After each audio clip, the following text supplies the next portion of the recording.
Namaste, lovelies. Thank you for tuning in to Tell You the Truth. Today, I wanted to talk to you about the dark night of the soul, about what it is, about how it can be triggered, and about some of the side effects and symptoms of the dark night of the soul, as well as some tools and guidance in order to get through it in a faster, more flowish, easier kind of way. Okay, so let's get started by, I wanted to let you know what the dark night of the soul actually is. The Dark Night of the Soul is a poem written in the 1500s by St. John of the Cross when he was in prison, and I'll put a link in the description below if you want to check out that poem, but that was dubbed the Dark Night of the Soul. Now, essentially what the Dark Night of the Soul is it's an existential crisis. It is a state of the death of the ego. What Eckhart Tolle says is it's a collapsed perceived meaning of life, an eruption into your life of a deep sense of meaninglessness. The dark night of the soul is a kind of death that you can die, but what dies is the egoic sense of self. So what this means is you lose a sense of identity. You lose a sense of what you thought was yourself. That is no longer true to who you really are authentically. And I want to kind of give you another example of the dark night of the soul in the Matrix, when Neo takes the red pill and all of a sudden he's freaking out and there's anxiety and there's major like, what is going on? I feel crazy. Those are the symptoms of kind of the dark night of the soul. And again, I'll put a link in the description if you want to check out that clip from the Matrix of him taking the red pill and getting his mind blown. So essentially, and there's steps to the dark night of the soul as well. So the first step is kind of feeling like you're going crazy and not knowing who you are. Now there's a lot of things that can trigger the dark night of the soul. A lot of the things that get triggered would be life changes. So the death of a loved one, or getting fatally injured and being in the hospital, a near-death experience of any type, a life change of like maybe you ended your job that you've had for a very long time, or you ended a relationship that was very important to you, and you kind of lose that sense of self. I also want to point out that this also could be triggered by your Saturn return, which is astrology. So if you want to look up your Saturn return, what you do is you can make your free birth chart, and I'll put a link down below for you to make your free birth chart. Make sure you know what time you were born so you can get the whole beautiful picture. And then you look at your Saturn placement in your birth chart, and then Saturn return is when it comes all the way back around, and it's about every 29 years. So everybody gets about 2 Saturn returns.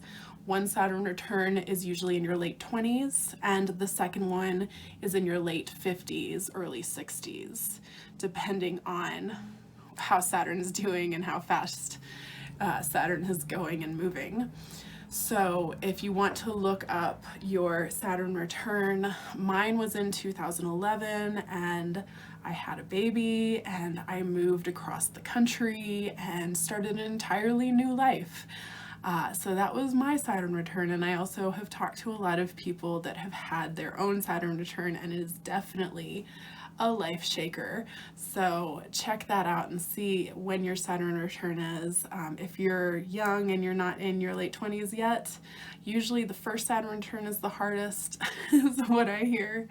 But it's always, change is always good, and this dark night of the soul and anything that's going to shake up your life is going to be for your highest and best and your benefit if you can perceive it as so. So a lot of times it's a very hard time in your life where, again, you lose your identity, you don't know who you are anymore, and you're shedding a lot of skin of your old identity of who you thought you were, who you were, and now this has changed, and your goals have changed, and your perception has changed, and it's time to step into the new. But the new is very scary, especially because our society makes it so scary, because fear technically is running our society. So if we can kind of flip the script and make it to where change is a good thing, even when it's tough, and that everything has its meaning and everything has its way of flowing in life, then you can make your dark night of the soul a little bit easier. But there are some symptoms that you will feel when you are in the dark night of the soul. Mainly, you're going to feel depressed, you're going to feel alone, you feel like you're going crazy, like I said. There's going to be resistance to the new and anxiety and fear of the unknown. Now that you're not who you were, you're kind of in a new phase and a birth canal of like, who am I going to be? So the dark night of the soul, again, it's like that birth canal. It's very dark, and you're almost like the caterpillar who's trying to come out of its cocoon and bloom into this beautiful butterfly. But essentially what it is it's part of a spiritual awakening. So again, this is for your benefit. A lot of times people will feel nauseous, weak. Sometimes you lose friends because there are specific people, like your vibration is changing, and so there is a specific vibration that maybe you had with your friends that you don't necessarily connect with your friends as much, or some loved ones, you don't really connect with them as much, or you can't really talk about the same things. And that sense of isolation and loneliness is because a lot of times the dark night of the soul is very internal, and it's hard to let other people know what you're going through. And I also wanted to let you know that the dark night of the soul, honestly, it can last a day, it can last a week or a couple weeks, and it can last a month or a couple months, depending on who you are. It's all very individual, and it's all very personal for you. And I do believe that a lot of times it's about having the awareness of letting the feelings and the fear release, flow through you, and you understanding it, and you have that sense of awareness of, oh, I'm going through this birth canal, I'm going through this cocoon to come out on the other side as a butterfly. So there is strength to be had in the dark night of the soul. With this dark night of the soul, you can have a sense, in fact, I think a big one is that you can have a very big sense of material meaninglessness, meaning that all of a sudden TV doesn't seem, like interesting. The news doesn't necessarily seem interesting. Shopping doesn't seem interesting, or hanging out with friends doesn't seem interesting.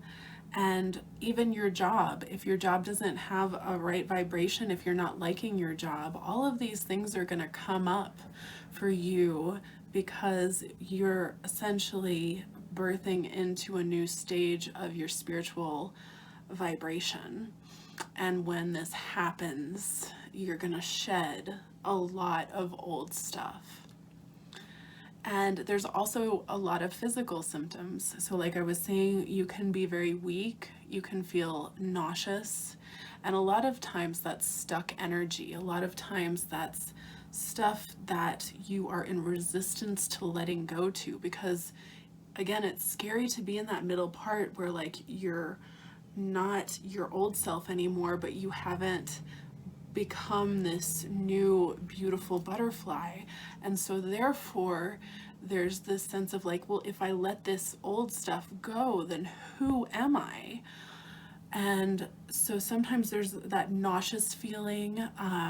There can be a lot of energetic and physical detox, especially like physical detox. Your eating habits will start changing for a lot of people, and you're gonna start kind of having different preferences that you wouldn't normally, your old self wouldn't normally have.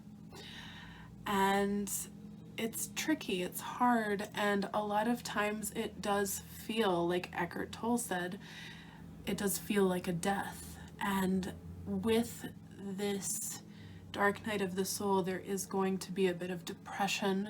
There's going to feel like, I know for me, a lot of times I'll start feeling homesick, like my soul will start yearning for to be out of this world and to be gone off this planet and to just go back to unconditional love and to source and to live in that peace.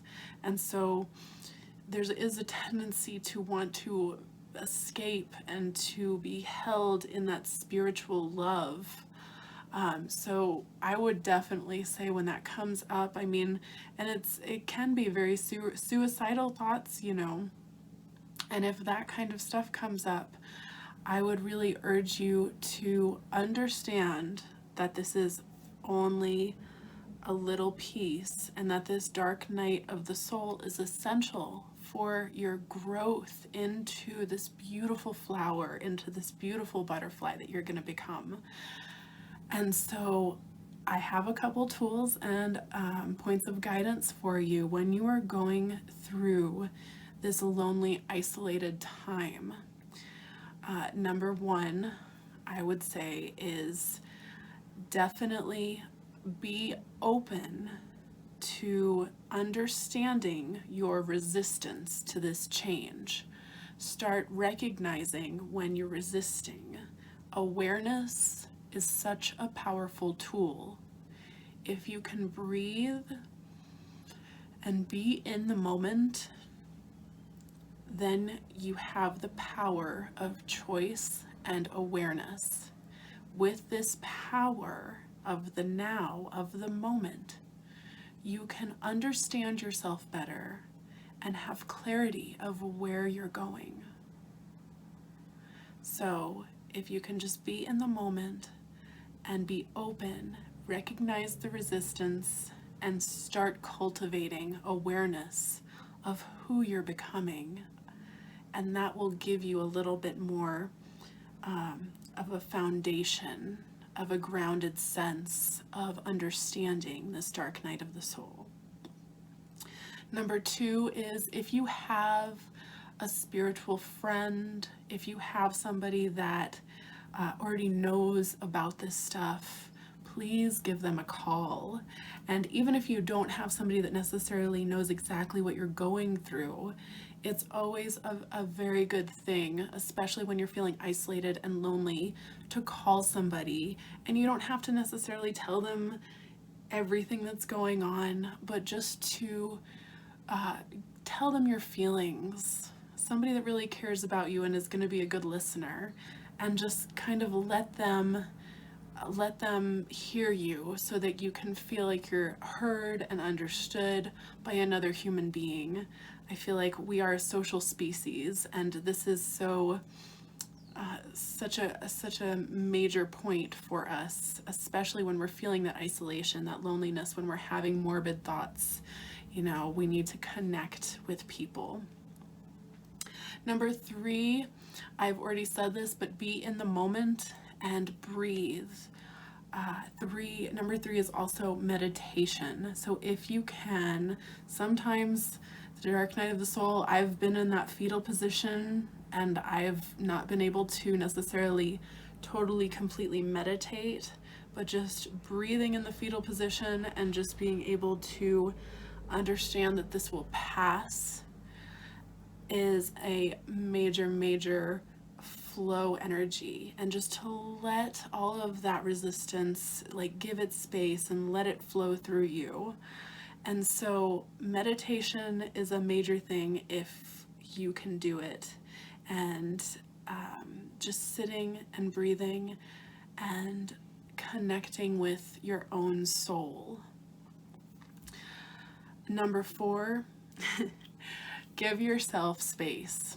So not only give yourself energetic space and space to forgive yourself for what's going on and to love yourself, but also a vacation. So if you can take time off of work, if you can get somebody to watch the kids, if you can just lay in your bed for a couple days and allow these things to happen, then it's going to be, the process is going to be faster, it's going to be swifter, and it's also going to be smoother. So if you can just allow these things to happen, and give yourself as much space, like I said, as much vacation time as possible so that you can get through this easier. Number 5 is, and I'm a big advocate for this already, but get a journal and journal your emotions, journal what you're going through, because, and it might just be scribbles and crazy stuff that you feel like won't even make sense, but go ahead and journal it. So that would be my number 5. And number 6 is let your intuition guide you. Let your intuition guide you, because you are leveling up your vibration. You are becoming more of the essence of who you are, authentically are. And so with all of this beautiful authenticity, that intuition is going to come clearer. So follow that intuition and follow what it's saying, and let yourself be guided by your north, by that beautiful compass that you have, and let it guide you to books that you might need to read, or to shows that will show you something that you're going through. Let that intuition really activate for you. And number 7 is, not only do you need to be able to have space for forgiveness, but this is a major time of gratitude for yourself.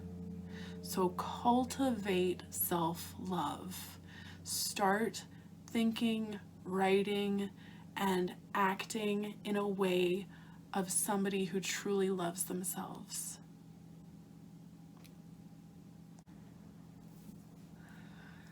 Self-love is so important. And even though you're going through an identity crisis, the death of the ego, you need to be able to connect with yourself, because you're still there. You're still in this body and you're still going through a human experience. The dark night of the soul is just part of this human experience and spiritual awakening. So cultivate self-love. Another thing is definitely connect with your inner child. If you can remember the essence of who you were when you came into this life, if you can remember the way that you were as a child, like let's say 5 years old, or if you can't remember 5, then when you were 8 years old, and try and remember as far back as you can and connect with that child, because that child is one of the truest essences of who you truly are authentically. So essentially, what society does, it's almost like this human existence. We come into this human existence we are beautiful children in our authenticity. And then the world, society, puts all these conditions, all of these aspects of who we should be, who we need to be, that's not okay and that's not okay, but this is okay and there's consequences, and all of this fear programming. So essentially what we're doing, we have to go through all of that trauma, all of the PTSD. Pretty much everybody has PTSD of some sort, and we have to be able to recognize it, shed it, and then come back to that inner child essence that we came into. This whole world is meant to be enjoyed. It's meant to be seen as beautiful. We are creators in this beautiful world. So let's go be creators. And essentially the dark night of the soul is taking all of that programming from society, all of those conditions from society, and being able to shed all of that programming so that we can peel away the layers that have of fear and doubt and expectations of other people, and shed all of that to become our authentic selves so that we can live moment to moment and enjoy this beautiful world, enjoy the birds singing, enjoy the nature and all the beauty and essence that not only is already here, but that we can create. And not only that we can create ourselves, but also create together. So the dark night of the soul can be scary, but I want you to know that it does not last forever, and it makes you stronger, and it makes you understand more about humanity, more about yourself, and it gives you that beautiful courage and strength to become that butterfly, to become that blossoming flower. So I hope that this helps, and if you guys have any questions, please put them in the comments below and I would love to answer them. I put a bunch of links down below as well for the Eckhart Tolle article and some references, the Dark Night of the Soul poem by St. John of the Cross, as well as a free birth chart that you can download, and also I believe the Saturn returns that you can go check out for yourself. I love you guys so much. Thank you so much for watching. So many blessings to you. So many blessings to you on your journey. Namaste, lovelies.